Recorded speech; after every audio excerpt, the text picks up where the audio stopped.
Now, it turns out China may have inadvertently done Australia a favour, Nick, with their economic coercion and bullying when we dared ask them, about the origins of COVID. Beijing ended up banning a range of our products, hiked tariffs, and we had to adapt, and it's meant we're not so dependent on China, and that is a very good thing indeed because their economy is in trouble. Treasurer Jim Chalmers has been warned by the International Monetary Fund to look at new revenue sources as China's economic growth looks set to slow to its lowest level since the 1970s, Nick.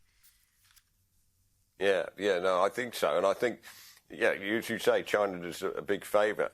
I mean, Australian businesses are already doing this, diversifying around. They've been doing it for some years, incidentally. This has been accelerating since Xi Jinping got in as a dictator and during COVID.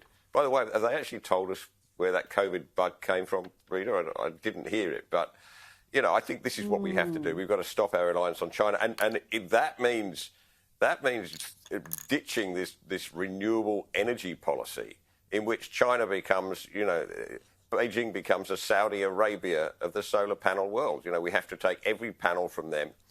We have to take a lot of our wind turbines, a lot of the copper, all the processing for those minerals that go into Tesla cars. That all goes through China. And that's why this renewable policy is just madness at a time of strategic tension like this.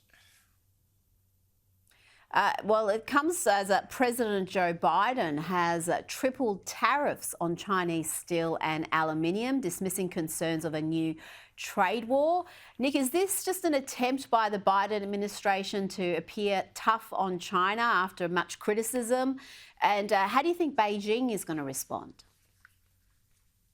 Yeah, look, I mean, he's coming up to an election, isn't he? And he's appealing. This is more aimed, I suspect, at domestic steel industry in the United States rather than, and the workers there rather than any real tough thing against China. I mean, he could take a much tougher chance against China, and he should. I just think that, tariffs are not the way to go. What about just a bit of tough talking? And over putting a line in the sand over Taiwan, for example, or the South China Sea. That's what you want to hear from him, not this stuff about tariffs on steel.